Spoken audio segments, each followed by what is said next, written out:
Siphokazi Jonas! Do you remember wearing your mother's two big shoes and bag, and her blouse which wore you to the knees? Eventually, you grow into her, then outgrow things neither of you are willing to undress. You are still an imposter in your mother's tongue. And there are things you want to unpack out of this bag, but you don't have the language to do so.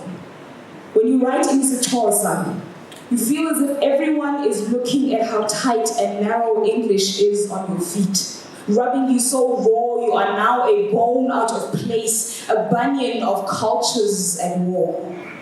But all you want is to walk around town in your mother tongue without limping. Good evening, everyone.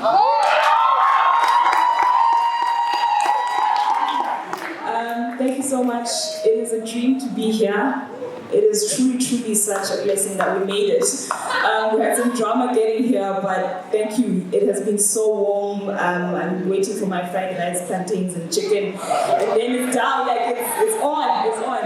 I'm going to do two poems, a short one and a sort of medium one. And I think just in light of the theme, my mother tongue is Siphokazi, but because of the violent legacy of colonization, obviously, I write in English, and I'm in constant tension between those two worlds and understanding who I am.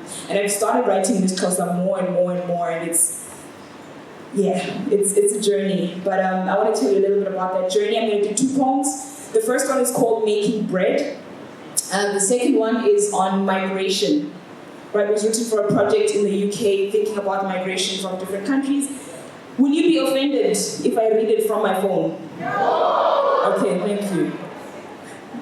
Sort of left it in my other bag. Okay, so I had to get my phone. Just a quick question. Other than English, what other languages are spoken in the house? Okay,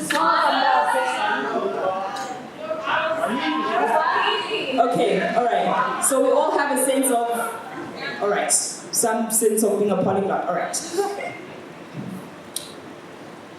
When all is mixed to dough, I hold a pinch of every Xhosa poem that I write up to my mother's mouth to knead between her teeth.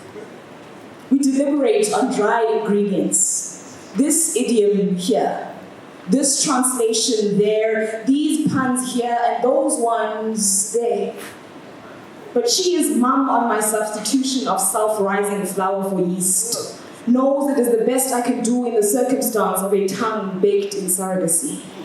Every December, in exchange for a Tupperware bowl full of roasted cook tried over coals, I present my mother with English poems to match the decadence of the season. Because English, with its heavy hand of sugar, corrodes my vernacular. English poems never let me forget that this bowl I work in is borrowed. So when we break bread at the kitchen table, we slather slices of my mother's tongue with margarine, steer it along a steaming tide of rooibos tea or a glass sweating with ice and oros. But I do not know how to make this meal last me all year long. I want to pray, Siphokazi, give us this day our daily bread. But when we commune with you, never let us need grace again.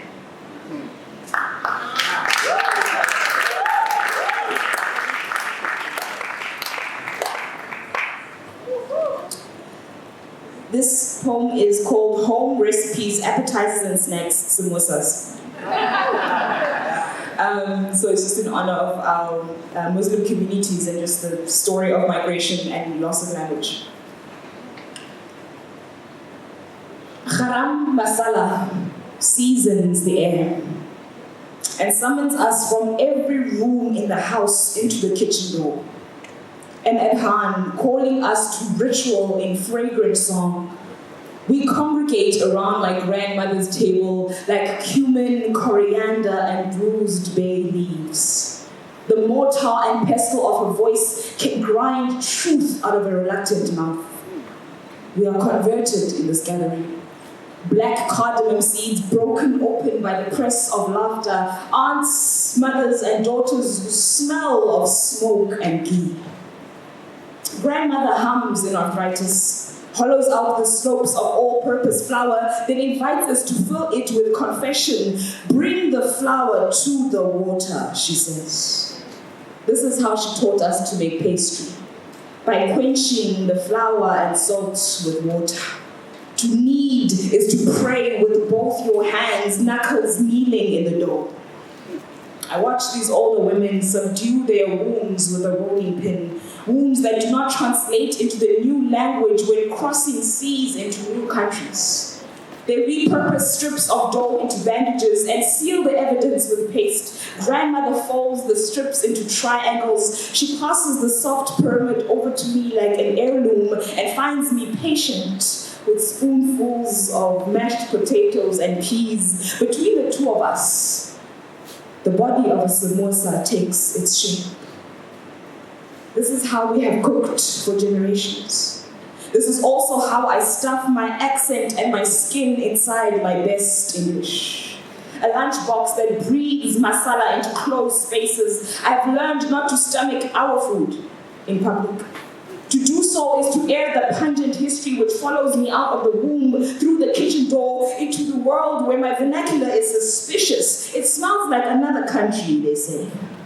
Makes them ask where my family comes from originally. Force me to search further back when I answer, here.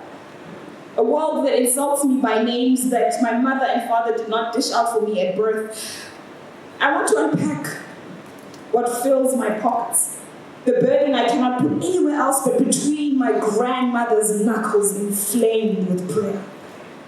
I want to migrate this table, the chutney of voices and seething oil beyond the borders of our front gates into the street. I want the women in my family who followed their husbands to other countries to eat samosas in public.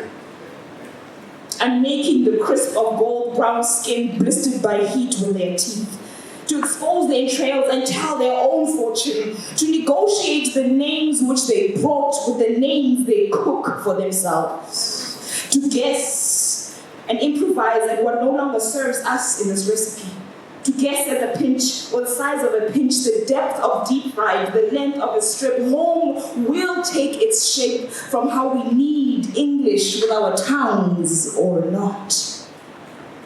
Masala will linger in the streets, on our fingers.